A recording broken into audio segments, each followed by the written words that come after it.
चलिए जानते हैं आज की देश और दुनिया की सिलेक्टेड काम की और महत्वपूर्ण 50 बड़ी खबरों को सिर्फ 10 मिनट में। प्रधानमंत्री नरेंद्र मोदी इजराइल के दौरे पर हैं और उन्होंने इजरायली संसद नेसेट को संबोधित किया। उन्होंने कहा कि भारत मध्य पूर्व के उज्जवल भविष्य के लिए अहम भूमिका निभाएगा और इजराइल के साथ मजबूती से खड़ा है। इस दौरान पीएम मोदी और इजरायली प्रधानमंत्री नेतन्याहू के बीच प्रतिनिधिमंडल स्तर की वार्ता भी हुई। दोनों नेताओं ने आपसी संबंधों और व्यापार को लेकर कई अहम समझौतों पर चर्चा की। पीएम मोदी ने कहा कि जल्द ही इजराइल में अपी सेवाएं भी शुरू की जाएंगी। सुप्रीम कोर्ट के कड़े निर्देश के बाद एनसर्ट ने अपनी कक्षा 8 की किताब पर रोक लगा दी है। इस किताब में न्यायपालिका में भ्रष्टाचार को लेकर एक विवादास्पद अध्याय शामिल किया गया था। सुप्रीम कोर्ट ने इस मामले को गंभीरता से लेते हुए किताब के वितरण पर पूरी तरह से बैन लगा दिया है। इसके बाद एनसीईआरटी ने अपनी गलती मानते हुए माफी मांगी और ऑनलाइन पीडीएफ भी हटा ली है। केंद्र सरकार ने भी स्पष्ट किया है कि न्यायपालिका का अपमान करने का उनका कोई इरादा नहीं था। दिल्ली में आयोजित इंडिया आई समिट में यूथ कांग्रेस के कार्यकर्ताओं ने शर्ट उतारकर विरोध प्रदर्शन किया। ये प्रदर्शन भारत अमेरिका ट्रेड फ्रेमवर्क समझौते के विरोध में किया गया था। इस मामले में पुलिस ने यूथ कांग्रेस के अध्यक्ष समेत कई कार्यकर्ताओं को गिरफ्तार कर लिया है। दिल्ली की एक अदालत ने 5 आरोपियों की पुलिस रिमांड 4 दिन के लिए बढ़ा दी है। वहीं कांग्रेस सांसद राहुल गांधी ने इस प्रदर्शन का समर्थन करते हुए पीएम मोदी पर निशाना साधा है।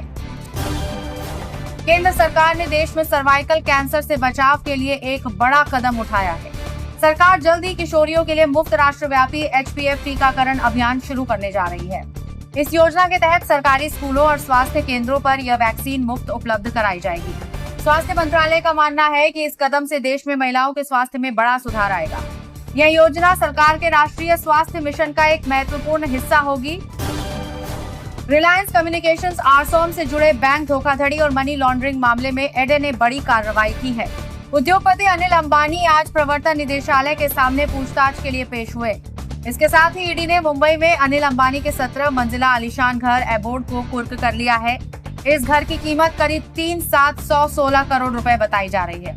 जांच एजेंसी इस मामले में पैसों के हेरफेर के तारों को गहराई से खंगाल रही है।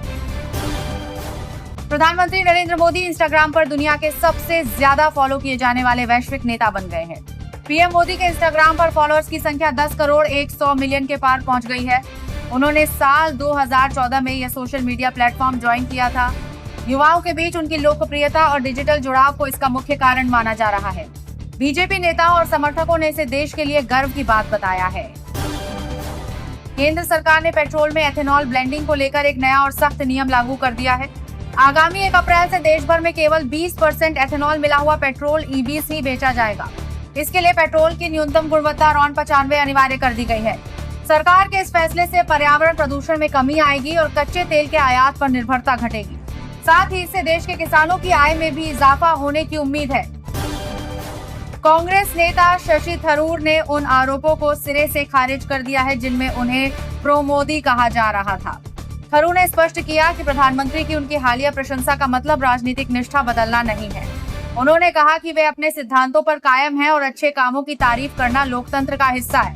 कांग्रेस के अंदर उनके बयानों को लेकर मचे बवाल पर थरूर ने इसे वैचारिक स्वतंत्रता बताया। कहा कि वे पार्टी के सिपाही हैं और किसी भी तरह की गुटबाजी से उनका कोई लेना देना नहीं है। केरल में स्वास्थ्य मंत्री वीणा जॉर्ज के कथित रूप से घायल होने को लेकर राजनीतिक घमासान मच गया है। सत्तारूढ़ सीपीएम ने कांग्रेस समर्थित छात्र संगठन सीयू पर हमले का आरोप लगाया है।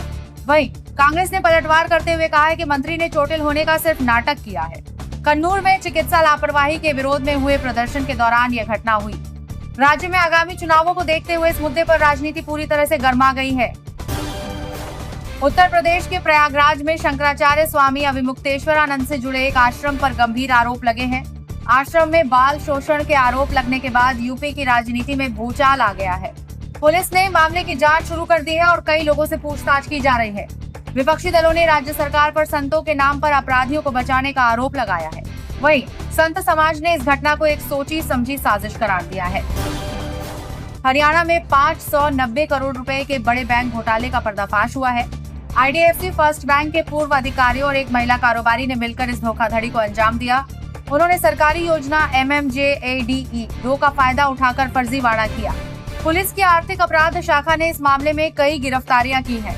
घोटाले के मास्टरमाइंड से पूछताछ कर पैसों की रिकवरी की कोशिशें तेज कर दी गई हैं। समाजवादी पार्टी के प्रमुख अखिलेश यादव ने यूथ कांग्रेस के एआई समिट में शर्ट उतारकर किए गए प्रदर्शन की आलोचना की है। उन्होंने कहा कि इस तरह के प्रदर्शन देश की छवि खराब करते हैं और ये शर्मनाक है। अखिलेश ने कांग्रेस को सलाह दी कि विरोध का तरीका लोकतांत्रिक और शालीन होना चाहिए। वहीं बीजेपी नेता गिरिराज सिंह ने भी राहुल गांधी पर निशाना साधते हुए उनका ब्रेन मैपिंग कराने की मांग कर डाली है। एआई समिट का ये मुद्दा अब विपक्ष के अंदर ही मतभेद का कारण बन गया है। कर्नाटक के यादगीर जिले में एक प्रमुख संत के खिलाफ नाबालिग से दुर्व्यवहार का मामला दर्ज किया गया है। सोशल मीडिया पर एक वीडियो वायरल होने के बाद पुलिस ने स्वतः संज्ञान लेते हुए कार्रवाई की। आरोपी संत मल्लिकार्जुन को हिरासत में लेकर पूछताछ की जा रही है। राज्य सरकार ने साफ किया है कि कानून से ऊपर कोई नहीं है और कड़ी सजा दी जाएगी। इस घटना के बाद इलाके में भारी पुलिस बल तैनात कर दिया गया है। केंद्रीय मंत्री पीयूष गोयल ने अमेरिकी वाणिज्य सचिव और राजदूत के साथ एक महत्वपूर्ण बैठक की है। इस बैठक में दोनों देशों के बीच व्यापारिक समझौतों को लेकर सकारात्मक चर्चा हुई। गोयल ने इन वार्ताओं को बेहद फलदायक बताया और जल्द ही बड़े ऐलान की उम्मीद जताई। सरकार का लक्ष्य भारत के निर्यात को बढ़ाना और विदेशी निवेश को आकर्षित करना है। यह बैठक भारत अमेरिका के बीच बढ़ते आर्थिक सहयोग की दिशा में एक अहम कदम मानी जा रही है। राजस्थान के एक गांव में सांप्रदायिक सौहार्द की एक अनोखी मिसाल देखने को मिली है। यहाँ एक बीजेपी नेता द्वारा मुस्लिम महिलाओं से बांटे गए कंबल वापस लेने पर हिंदू पड़ोसियों ने कड़ा विरोध जताया।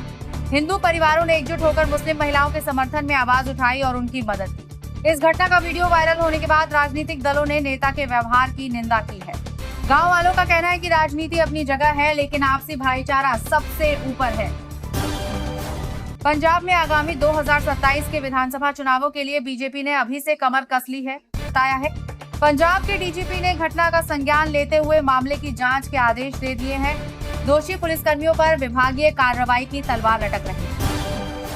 लोकसभा स्पीकर ने जस्टिस यशवंत वर्मा पर लगे नकद लेन देन के आरोपों की जांच के लिए एक नई कमेटी का गठन किया है। इस पैनल को जल्द से जल्द अपनी रिपोर्ट सौंपने का निर्देश दिया गया है। विपक्ष लगातार इस मुद्दे को लेकर संसद में हंगामा कर रहा था और निष्पक्ष जांच की मांग कर रहा था। सरकार ने आश्वासन दिया है कि जांच में जो भी तथ्य सामने आएंगे उन पर सख्त कार्रवाई होगी। न्यायपालिका से जुड़े इस मामले पर देश भर की नजरें टिकी हुई हैं। तमिलनाडु की राजनीति में एक नया मोड़ आ गया है। शशिकला ने अपनी एक नई राजनीतिक पार्टी का ऐलान कर दिया है। उन्होंने पार्टी का नया झंडा भी लॉन्च किया और कार्यकर्ताओं से एकजुट होने की अपील की। शशिकला का यह कदम राज्य में अन्ना द्रमुक आयादमिक के लिए एक बड़ी चुनौती बन सकता है। उन्होंने कहा कि उनकी पार्टी अम्मा जयललिता के अधूरे सपनों को पूरा करने के लिए काम करेगी। आगामी विधानसभा चुनावों से पहले उनके इस दांव ने राज्य की सियासत गरमा दी है। कांग्रेस सांसद राहुल गांधी ने पीएम मोदी की इजरायल यात्रा को लेकर करारा प्रहार किया है। उन्होंने भारत अमेरिका ट्रेड डील पर सवाल उठाते हुए एप्स्टीन फाइल्स का भी जिक्र किया। राहुल ने आरोप लगाया कि विदेश नीतियों में देश के हितों की अनदेखी की जा रही है और कुछ खास लोगों को फायदा पहुंचाया जा रहा है। बीजेपी ने राहुल के इन आरोपों को बेबुनियाद बताते हुए उन्हें अंतर्राष्ट्रीय मंचों पर देश को नीचा दिखाने वाला बताया। दोनों पार्टियों के बीच इस मुद्दे पर तीखी बयानबाजी जारी है।